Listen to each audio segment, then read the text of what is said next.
We got a Giannis breakdown. How he starts here. Love it, right? Love this starting position. And I know this seems like he's just standing straight up and down, right? But I like this because when we're standing straight up and down, it's a good cue that we want to send our weight straight down from this position. This is when we're most balanced. So let's see how he sits down into his position first. And we go right to the knees here, okay? So I would recommend for most players that we don't do this. Now, what I mean by this is how he's connecting to the ground. All the energy immediately goes here.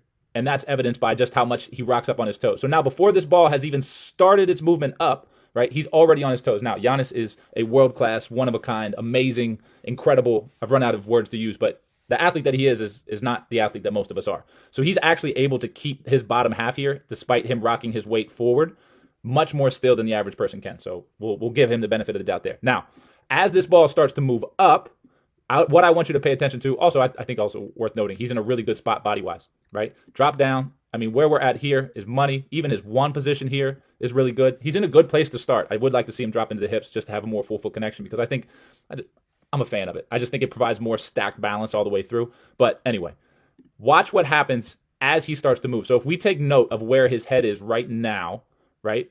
We know that it's below the baseline, right? We know it's below the baseline. And he's actually going to drop a little bit more. But I want to show where his head gets to by the time he gets to a place where he's close to under, but not, right?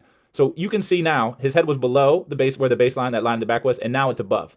And where he's at above, all his energy is now going up vertically with body, okay? Unfortunately, he has now lost out the ability to get the ball to the rim once his body started coming up. So ideally, we want ball to come up or body to come up, and then ball gets to go along right with it in terms of making sure we sequence correctly. However, because he's moving everything more so at the same time, not necessarily the exact same time, but you can see the ball and his shoulders are kind of raising up together so his head comes up. When he gets to this point here, his hand is actually on the back of the basketball, right? We're more so, you can see here, he's more so on the back, and his body has already really started to come undone out of his levels. So what's going to happen here is he's now forced to have to compensate for the power that he's lost on the way up and then try to make up for it with this motion here at the 2 position where he's now going to move the ball back and then reset to go forward again. And what happens here is he loses out, right? He loses completely out on all of this positive momentum he started to create vertically, all because the sequencing was a bit off. So watch here what happens at the 2 position. He gets up. We get to here. Ball goes back even more. And then it's through the shot, right? So real time, almost real time. We'll go slow motion time. See that reset there?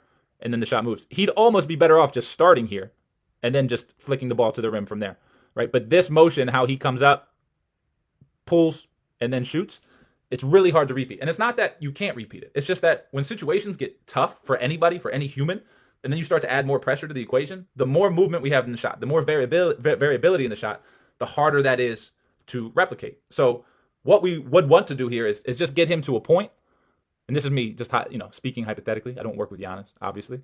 Get it to a point where once he's at this position, right, and we'll say, okay, he's on his toes. It is what it is here.